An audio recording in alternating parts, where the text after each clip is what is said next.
मतलब 50% चेंज आया है ना। चेंज कितना है 50% आया, और यहाँ 50 से 100 हो गई, मतलब यहाँ पर चेंज आया 100%।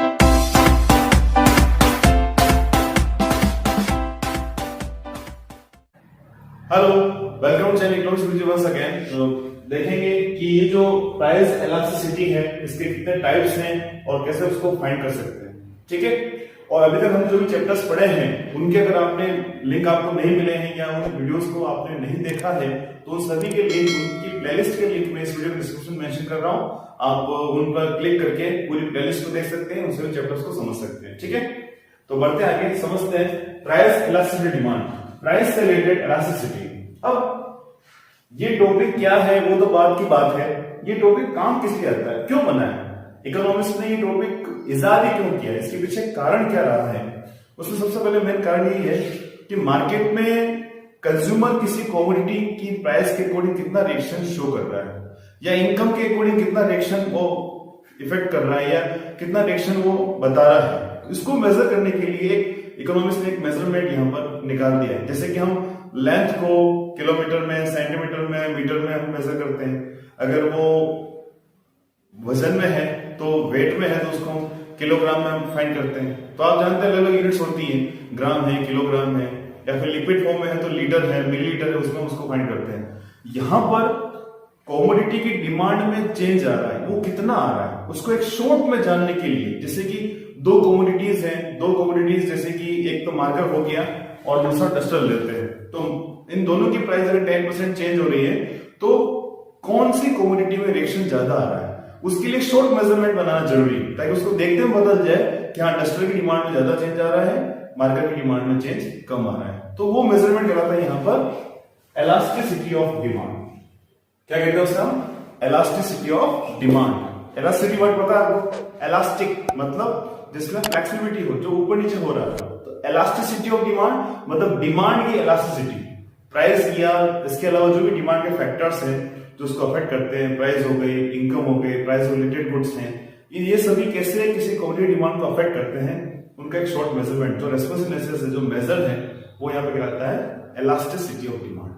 तो सबसे हम पहले समझेंगे what is elasticity of demand, फिर उसके बाद फर्दर आगे जाएंगे कि इलास्टिसिटी ऑफ डिमांड के कितने पार्ट्स हैं और उन पार्ट्स में से हम यहाँ पर कौन सा पढ़ेंगे, उसके आपस कौन कौन से मेथड्स हैं, कौन कौन से मेजर्स हैं। ओके, तो यहाँ पर देख रहे हैं elasticity of demand, it measures the responsiveness. क्या मेजर कर रहा है ये, responsiveness of the quantity demanded. किसके कर रहा है, क्वांटिटी डिमांडेड की, और किसके कारण, of the change in its price, या तो कमोडिटी की प्राइस चेंज हो रही है उसके कारण, या फिर प्राइस ऑफ रिलेटेड गुड की प्राइस में चेंजेस आ रहे हैं तो उसके कारण डिमांड में क्या चेंज आ रहा है, या फिर and change in consumers income. ठीक है, यहां पर कुछ बातें हमने दे रखी हैं। क्या मेजर कर रहा है, it measures the responsiveness of quantity demanded. Quantity demanded में क्या चेंज आ रहे हैं, क्या रेस्पॉन्स बता रही है, कब, चेंज इन इट्स प्राइस, सबसे मेन फैक्टर जो प्राइस होती है कमोडिटी की, फर्स्ट वो। सेकंड है प्राइस ऑफ रिलेटेड गुड्स, मतलब सब्सिट्यूट गुड या कॉम्प्लीमेंट्री गुड्स की जो रिलेटेड गुड है उनकी प्राइस कैसे अफेक्ट कर रही है वो। And next consumers income. तो तीन मेन डिटरमिनेंट्स हैं। There are various types of determinants like taste, preferences, distribution of income, ये सभी एक्सपेक्टेशन सब है, मगर इन सब में से जो मेन बेसिक तीन है, फर्स्ट है कमोडिटी की प्राइस, सेकंड है उसकी रिलेटेड गुड की प्राइस, और थर्ड है कंज्यूमर की इनकम। ये तीनों जो फैक्टर हैं, ये तीनों फैक्टर कैसे कमोडिटी डिमांड को अफेक्ट करते हैं, क्या रिस्पॉन्सेस मिलते हैं, वो जो फाइंड करते हैं, it is known as elasticity of demand. मतलब ये प्राइस चेंज होने का डिमांड में क्या चेंज आ रहा है वो फाइंड कर रहे हैं, रिलेटेड गुड की प्राइस में चेंज आ रहा है उससे क्या डिमांड चेंज आ रहा है वो फाइंड कर रहे हैं, साथ में कंज्यूमर की इनकम की में जो चेंज आ रहा है उसका इफेक्ट डिमांड में क्या पड़ रहा है वो हम मेजर कर रहे हैं। तो वो मेजरमेंट है यहाँ पर इलास्टिसिटी ऑफ डिमांड। तो बिल्कुल कंफ्यूज नहीं होना है, बिल्कुल सिंपल सा टॉपिक है। Price elasticity demand, income elasticity demand और क्रॉस इलास्टिसिटी डिमांड, इसको हम तीन पार्ट डिवाइड करते हैं। क्यों करते हैं, क्योंकि हमने अब देखा तीन अहम फैक्टर काम कर रहे हैं।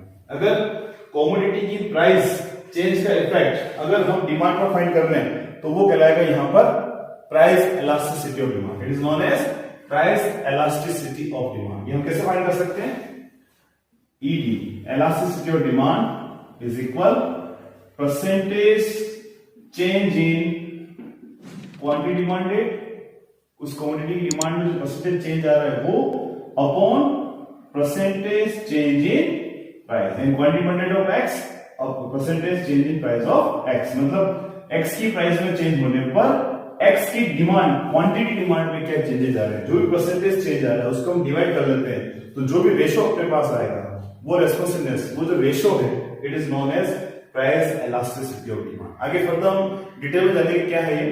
तो अभी तक हमें देख रहे हैं कि ये जो डेफिनेशन है बताती है कि तीन फैक्टर्स को अफेक्ट करते हैं, जो भी फैक्टर्स को अफेक्ट कर रहे हैं डिमांड में क्या चेंज आ रहा है वो हमें फाइंड कर रहे हैं, वो रहता है इलास्टिसिटी ऑफ डिमांड, और ये वापस फर्दर डिवाइडेड है प्राइस इलास्टिसिटी डिमांड। क्यों? क्योंकि सबसे फर्स्ट फैक्टर जो है प्राइस, प्राइस जब चेंज होती है तो अफेक्ट करती है डिमांड, क्वांटिटी डिमांड को। तो अगर हम प्राइस में परसेंटेज चेंज ले रहे हैं और एक्स की क्वांटिटी डिमांड में परसेंटेज चेंज ले रहे हैं, दोनों का रेशियो फाइंड कर रहे हैं, तो वो कहलाएगा अपने पास price elasticity of demand. Clear? Now अब हम बात करते हैं elasticity demand. Income elasticity demand क्या होगा? Percentage change in quantity demand. ठीक है, एक्स की डिमांड में परसेंटेज हम ले रहे हैं, पर किसके कारण क्या फैक्टर बन रहा है? परसेंटेज चेंज इन इनकम। कंज्यूमर की इनकम में परसेंटेज चेंज क्या आ रहा है वो, और उसके कारण एक्स क्वांटिटी डिमांड में क्या चेंज आया है, तब अगर हम ये दोनों मेजरमेंट लेते हैं फिर हम रेशियो फाइंड करते हैं, वो कहलाता है यहां पर income elasticity of demand. Clear? ध्यान रहेगा, बिल्कुल कंफ्यूज नहीं होना। यहां पर प्राइस चेंज का इफेक्ट दे रहे हैं क्वांटिटी डिमांड पर, price elasticity demand, income change का इफेक्ट क्वांटिटी डिमांड पर फाइंड कर रहे हैं, तो इस कंडीशन में कहलाएगा income elasticity of demand. Now third, cross elasticity of demand. जैसे हमने देखा था क्रॉस प्राइस इफेक्ट।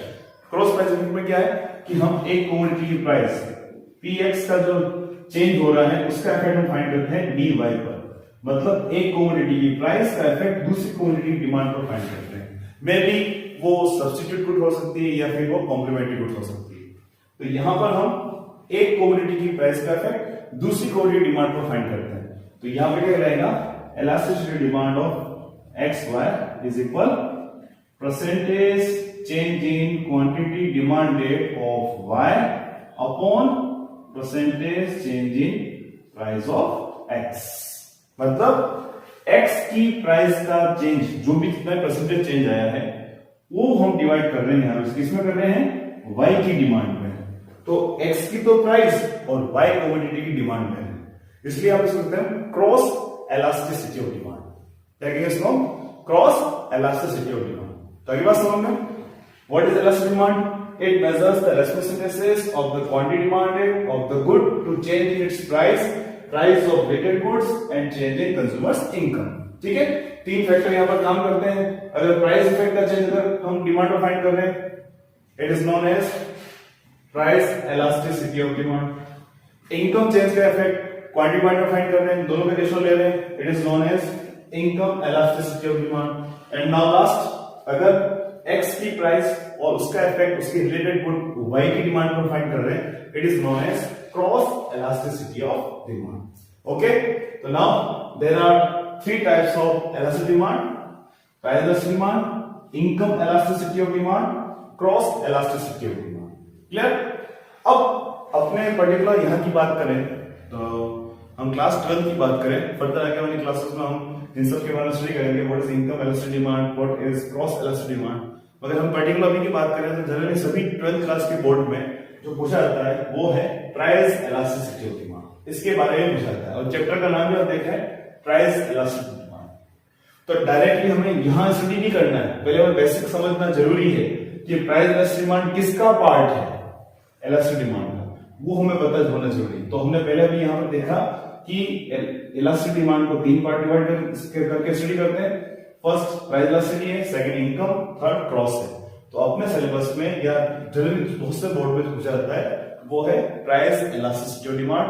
तो अब हम इसके बारे में डिटेल में जानेंगे कि what are the methods to find price elastic demand. मतलब कमोडिटी की प्राइस में चेंज आने पर उस कमोडिटी की डिमांड, सॉरी ये तो क्रॉस है, कमोडिटी की प्राइस में चेंज आने पर उसी कमोडिटी की डिमांड में जो भी चेंजेस आ रहे हैं एक्स, ठीक है, वो हम फाइंड करते हैं, it is known as price elasticity of demand. Okay, तो जैसा कि अभी हमने देखा, there are 3 types of elasticity demand.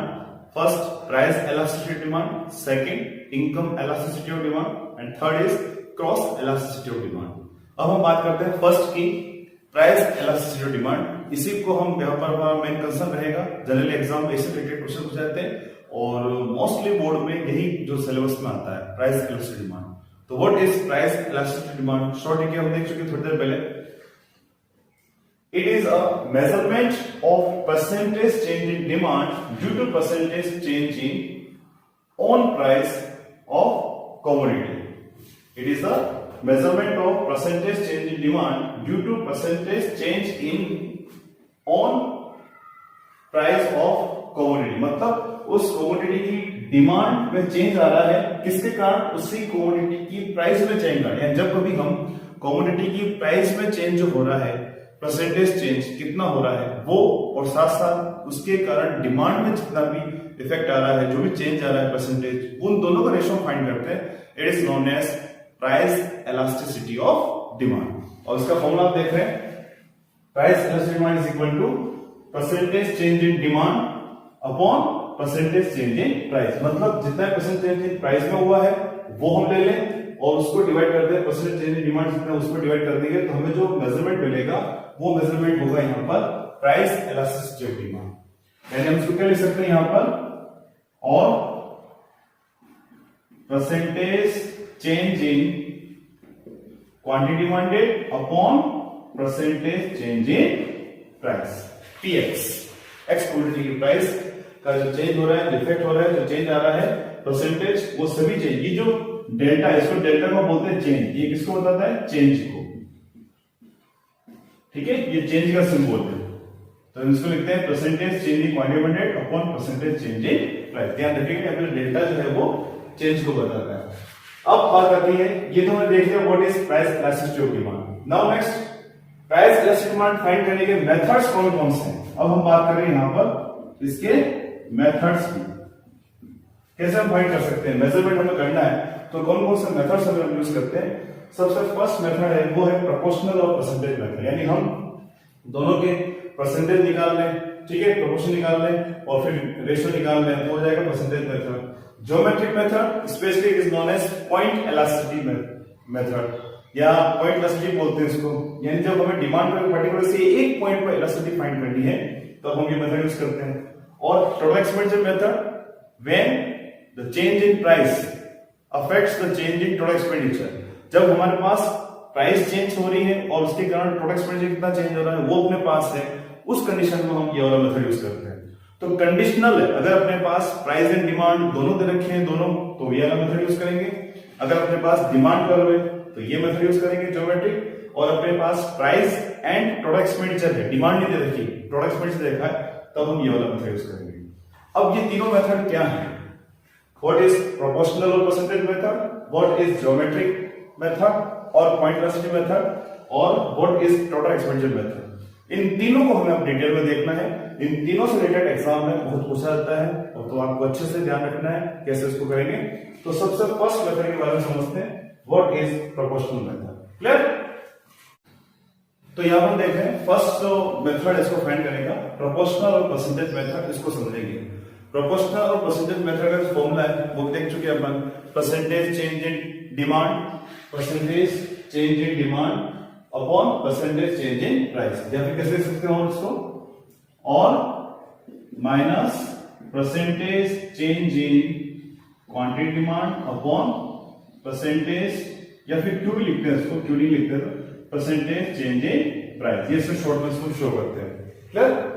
तो अब बात करते हैं यहाँ पर माइनस का सिंबल क्यों डिनोट करते हैं, because there is an inverse relationship between price of commodity and demand for that commodity. हम जानते हैं कि किसी पर्टिकुलर जो नॉर्मल टाइप की कमोडिटी होती है उसकी प्राइस और उसकी डिमांड में इनवर्स रिलेशनशिप होता है, तो जाहिर है यहाँ पर हम दोनों के बीच रिलेशन को फाइंड कर रहे हैं, तो उस कंडीशन में माइनस का जो रिलेशन है वो हमें यहाँ पर मिलेगा।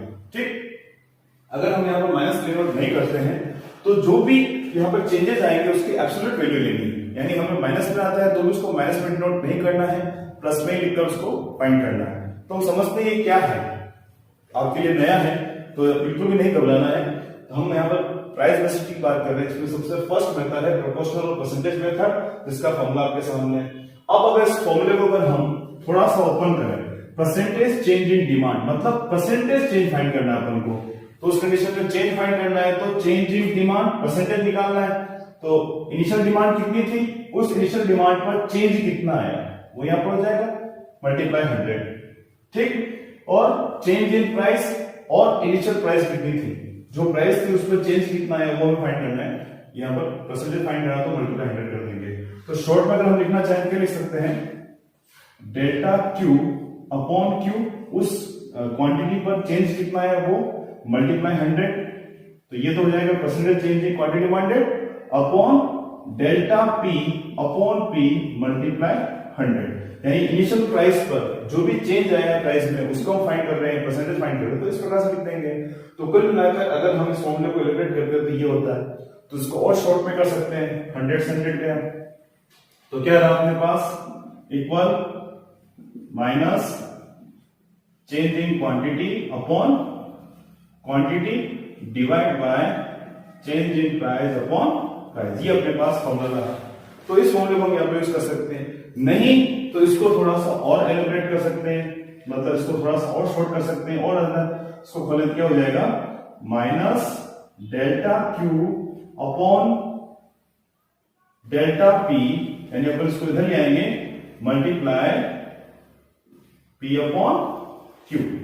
अगर इसको हम उल्टा कर देते हैं तो उस कंडीशन में क्या हो जाएगा अपने पास delta Q upon delta P into P upon Q, इस प्रकार से उस फॉर्मूले को लिख सकते हैं, ठीक है। यहां पर क्या किया हमने माइनस डेल्टा क्यू, अब इसको अपन उल्टा कर रहे हैं मल्टीप्लाई करके क्या हो जाएगा delta Q upon Q multiply, तो इसको छोड़ो, इससे ना ज्यादा आप डीपे मत जाओ, यानी कुल मिलाकर आप देखते हैं कि बहुत सी बुक में सिर्फ ये वाला फॉर्मूला यूज करते हैं।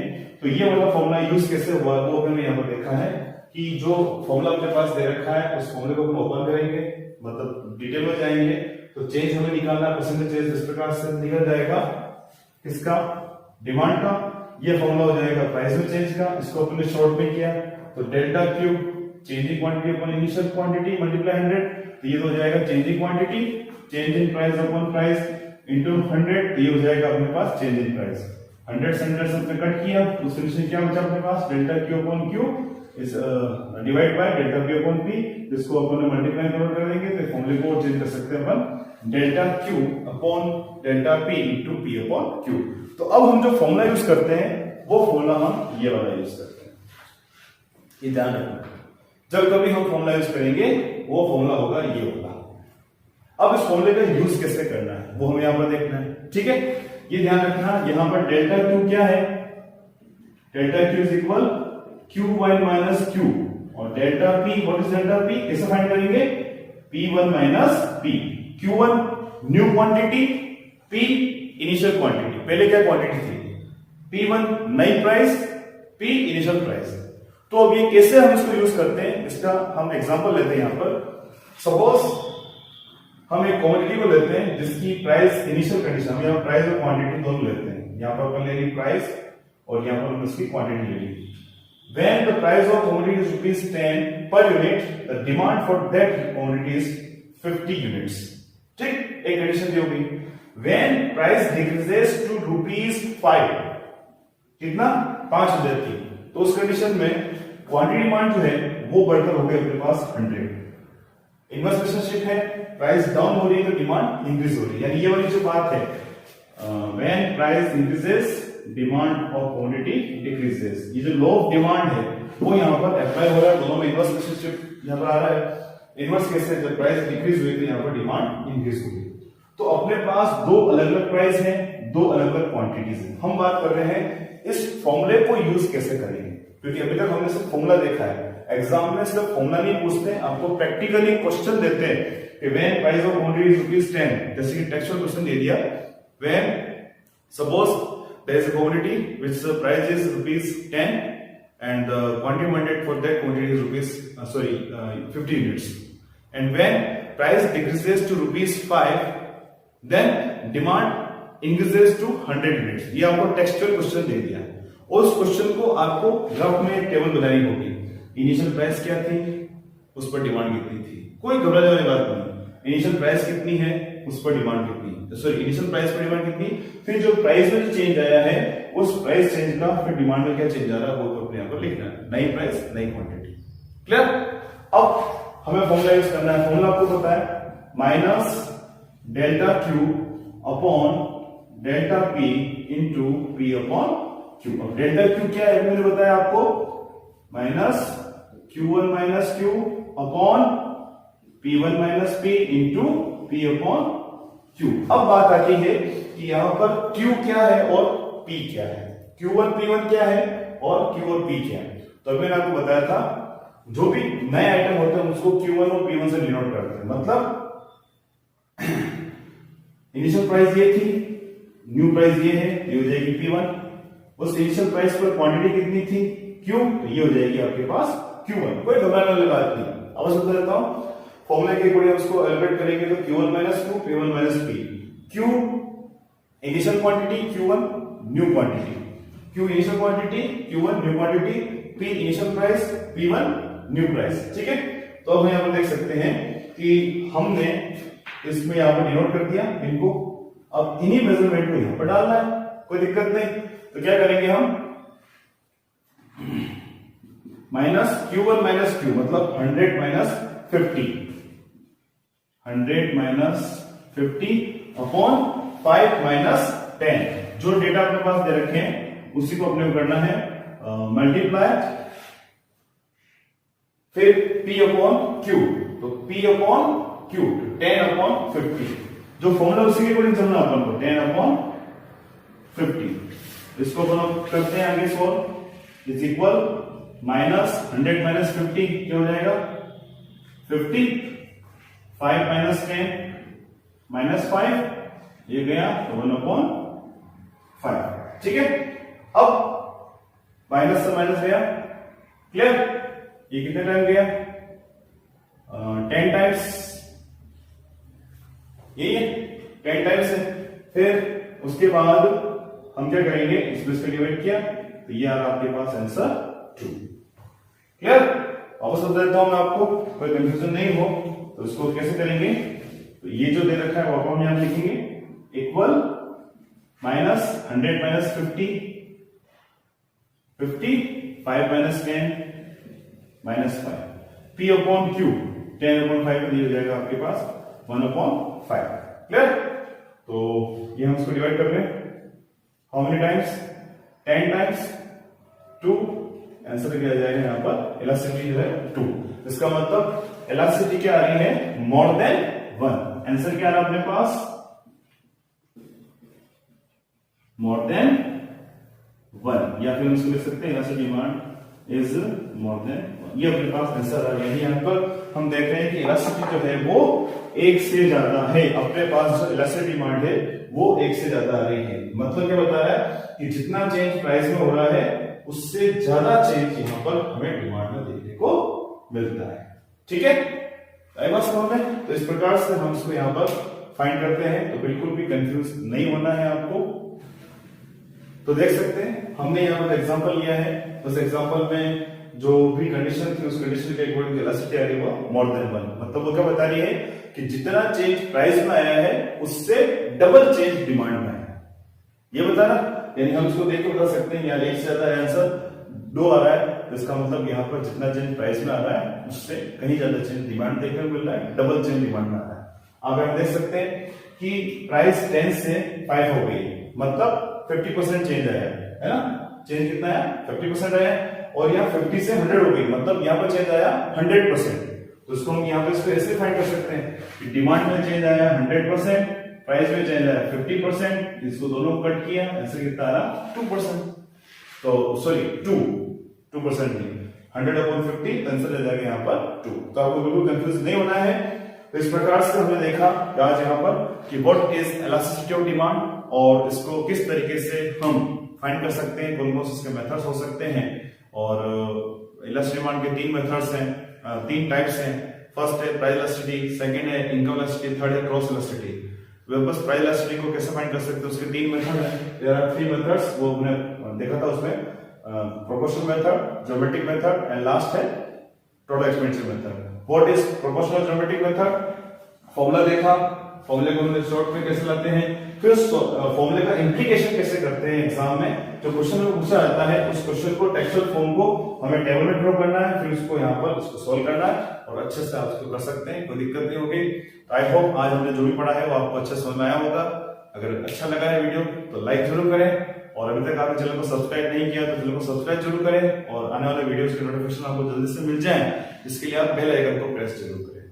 क्लियर? मिलते हैं नेक्स्ट वीडियो में, देखेंगे इसका सेकंड मेथड क्या है, फिर इसका थर्ड मेथड, आगे जो भी इसके टॉपिक्स होंगे अपन पूरा करेंगे। Okay, thank you, thanks for watching. नमस्कार जी।